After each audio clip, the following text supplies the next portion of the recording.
Before we close our discussion, I want to do two things. First, I want to be a bit more precise about the lending process itself. Second, I want to explain how this lending process has changed in the past 50 years or so. Okay, there are three necessary steps in the lending process: origination, financing, and servicing.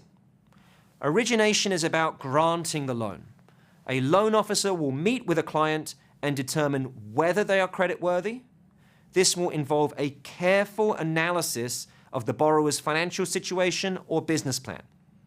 The loan officer will negotiate terms, the loan amount, the maturity, rates and fees, collateral, and so on. We have called this step screening in our past discussion. Next comes the financing. After committing to lend, the bank will have to come up with the actual funds to give to the borrower. And finally, we have servicing. This step involves the bank continuing the relationship with the borrower after the loan has been made. The bank collects payments from the borrower.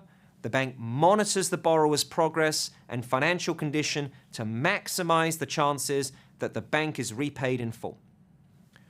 Traditionally, a bank would do all three steps. It grants the loan, it finances the loan using deposits, and it keeps the loan on the books, collecting loan payments along the way until the loan matures. This is what we call the originate and hold model of banking. Now here comes the fun part.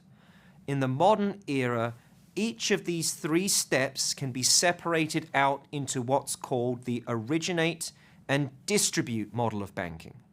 Under this business model, commercial banks focus on fee income. They still meet with the borrower and originate the loan. That part hasn't changed, although sometimes this is done with the help of a broker.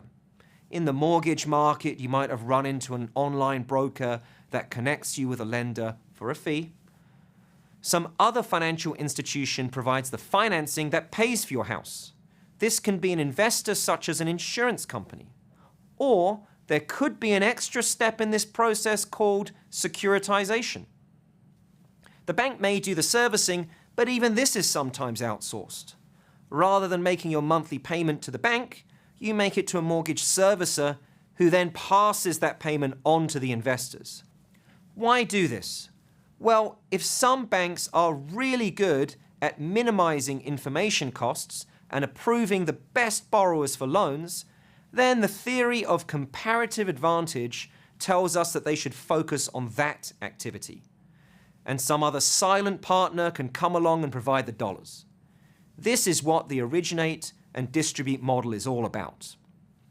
One final thought. This theory might break down as we arrive in the 21st century. Nowadays, fintech players like Rocket Mortgage have disrupted the mortgage market.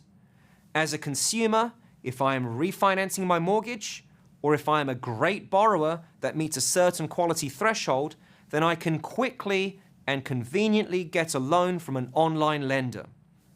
Why do banks have a comparative advantage in this situation? We are seeing similar entry in the business lending space by Amazon and other tech firms. These firms collect huge amounts of information in real time about customer interest and business sales. Perhaps Amazon is better positioned to decide which borrowers should be granted a loan. We shall have to wait and see. Okay, let's wrap up.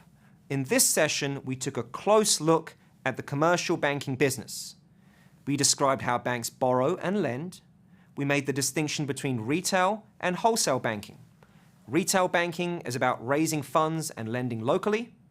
Wholesale banking is done on a bigger scale. Finally, we introduced the originate and distribute model of banking. This model makes sense if commercial banks have a comparative advantage at selecting the best borrowers.